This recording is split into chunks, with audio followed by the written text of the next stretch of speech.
Olá, gente, tudo bem com vocês? Vanessa Rodinick passando para nosso terceiro episódio da nossa websérie que se chama Dificuldades de Aprendizagem. Quero te convidar para esse terceiro episódio fazermos uma reflexão sobre como essas dificuldades de aprendizagem se manifestam. Se você ainda não assistiu os nossos dois primeiros episódios, eles estão na nossa fanpage, lá no Facebook, estão lá no nosso Instagram também. E estão lá no nosso canal. Se inscreve lá no nosso canal no YouTube, gente, tá bom? E vocês podem acompanhar os dois episódios, daqui pra frente o terceiro.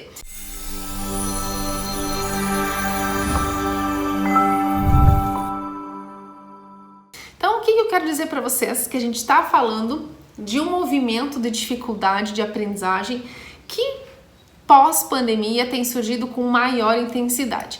As dificuldades de aprendizagem já têm sido uma esponja sociológica há algum tempo, né? Que dá aquela sensação assim de que cada vez mais crianças estão com dificuldade para aprender. E isso não é uma questão superficial, isso é concreto, existe, né? Nós temos muitas habilidades, o nosso cérebro ele é magnífico em muitas situações, mas tem situações que a gente realmente não dá conta.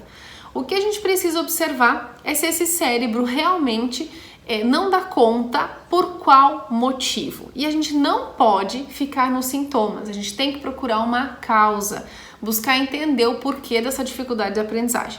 A gente falou um pouquinho no primeiro capítulo, no nosso primeiro episódio, da diferença da dificuldade de aprendizagem de uma dificuldade passageira, momentânea. Então, a criança teve uma dificuldade com um determinado conteúdo específico na escola. Ok, mas já foi sanado porque aquele conteúdo exigia talvez um pouquinho mais de raciocínio, ou talvez faltou a base para ela, ok, foi resolvida, essa dificuldade desapareceu. Então não é um fator neurobiológico, né? Não são as nossas micropartículas sinápticas que não estão dando conta, foi algo passageiro. No nosso segundo episódio, a gente pôde conversar um pouquinho sobre aonde essas dificuldades se manifestam, né? Considerando que a criança ela vive num espaço, num ambiente cultural e cada vez que ela sofre uma privatização cultural, ela também demonstra algumas dificuldades que podem vir a aparecer lá na escola, lá no ambiente escolar e até mesmo em casa. Mesmo os pais às vezes dizendo assim, mas lá em casa tá tudo bem, tá tudo lindo, acontece só na escola. A gente sabe que às vezes não é assim. E agora eu quero discutir um pouquinho com vocês essas dificuldades. Elas são manifestadas quando? De que forma? Por quê? Porque tem uma fala que me assusta muito, que eu escuto muito nas escolas, às vezes, a seguinte fala: a gente não mandou ele já para um profissional externo, a gente, segurou um pouquinho porque a gente esperou os 7, 8 anos, que é o período da alfabetização, e como agora ele não se alfabetizou, então a gente resolveu encaminhar. Por quê? Porque alguma coisa tem. Gente, a criança com 8 anos, ela já tem todo um pré-requisito, ela já passou por N estimulações, no período escolar dela, e ela já deveria ter adquirido habilidades e competências que, se ela não adquiriu até essa idade, estando 4 horas por dia recebendo estimulação dentro do ambiente escolar, muitas delas indo para a escola desde 1 aninho, ou meses de vida, ou seja lá 3, 4 aninhos, aí lá com 8, 9 anos de idade a escola ligou o alerta, gente. Faltou um olhar carinhoso, faltou um olhar um pouquinho mais dedicado para essa criança, né? Aí às vezes os pais tomam um susto também, porque meu Deus, nunca foi visto nada, agora me chamaram na escola e eles chegam aqui de cabelo em pé. E claro que às vezes os pais também percebem, mas gente, coração de mãe e coração de pai vê de uma forma diferente, né? Então a gente precisa prestar atenção nisso. E o que eu quero trazer para vocês é uma discussão muito simples, né?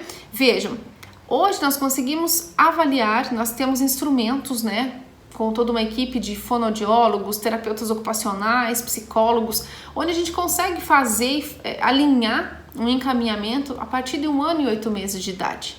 Por que eu falo isso para vocês? Porque a educação infantil é um momento muito rico para a gente perceber se a criança tem ou não alguma dificuldade para aprender.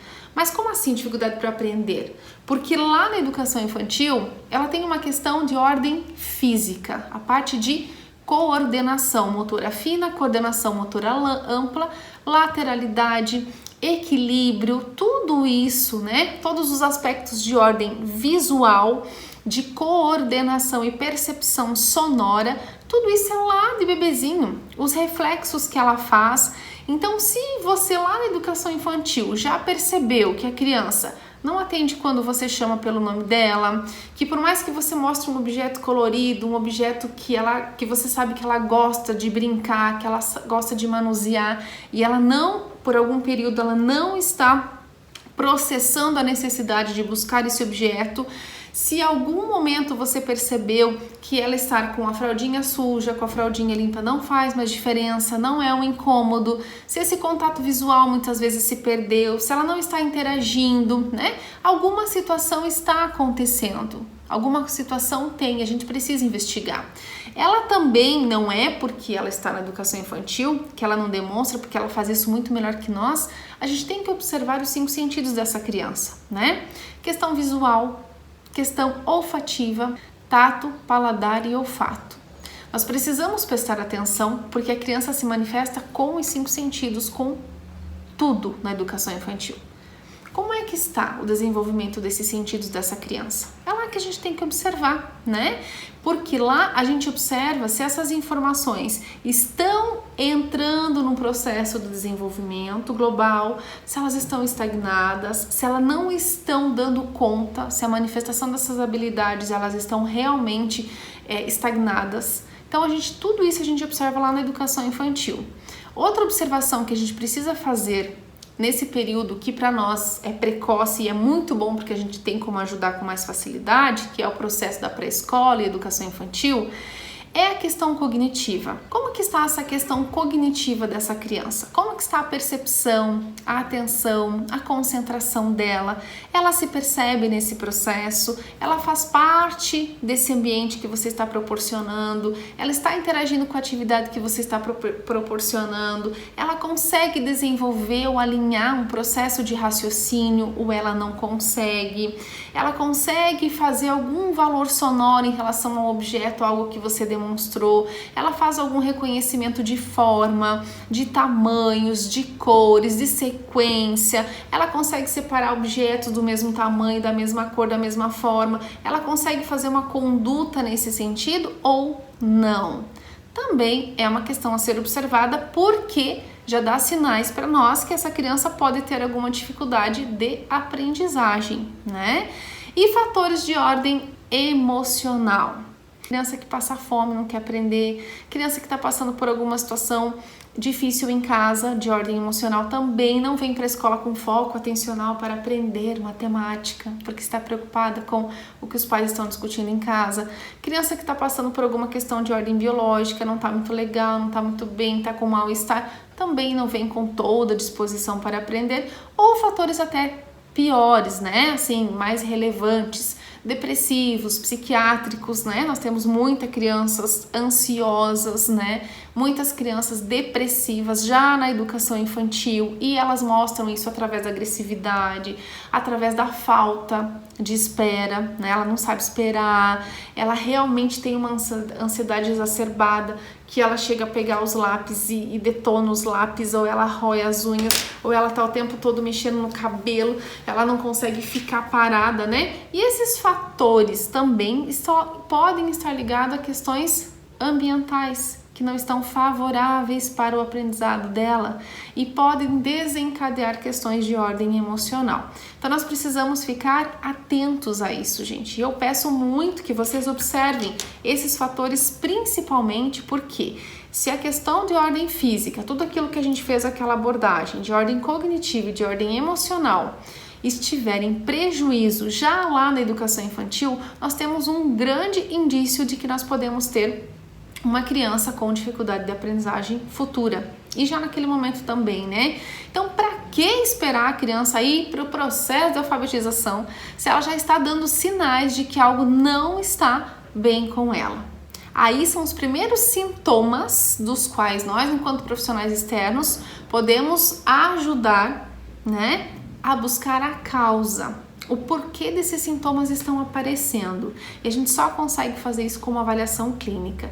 Então não se poupem, gente, em nos encaminhar, não se poupem em pedir ajuda, em sinalizar, em sugerir profissionais, né? Sejam em que área for, de acordo com a necessidade da criança, porque nós precisamos agir por prevenção, para que essa esponja sociológica de que todo mundo está com dificuldade de aprendizagem agora, ela seja sanada, mas de uma maneira correta, com métodos e estratégias eficazes. Certo, gente? Fica a dica, observem essas 3 situações em sala de aula, aspectos de ordem física, cognitiva e emocional, que já são grandes indícios de dificuldade de aprendizagem. No nosso próximo episódio de dificuldades de aprendizagem, a gente vai entrar daí no fator de alfabetização, como que eles aparecem lá na alfabetização. Fica atento aos nossos episódios, que eles estão bem bacanas. Então a gente está começando lá da educação infantil e a gente vai lá para um movimento de uma vida mais desenvolvida, ou seja, para a vida adulta e até para a melhor idade. Quantas pessoas hoje estão na melhor idade são pessoas idosas ou até mesmo adultos que não se localizaram no mercado de trabalho justamente por alguma dificuldade de aprendizagem que foi arrastada ao longo da vida no período escolar e que ninguém nunca viu, nunca ninguém sinalizou, e essa pessoa está em prejuízo o resto da vida dela. Então, fica aí o fim do nosso 3º episódio da nossa web. Um grande abraço para vocês, fiquem com Deus e muito obrigado. Gratidão sempre por estarem aqui conosco. Um beijo grande e até o 4º episódio. Tchau, tchau!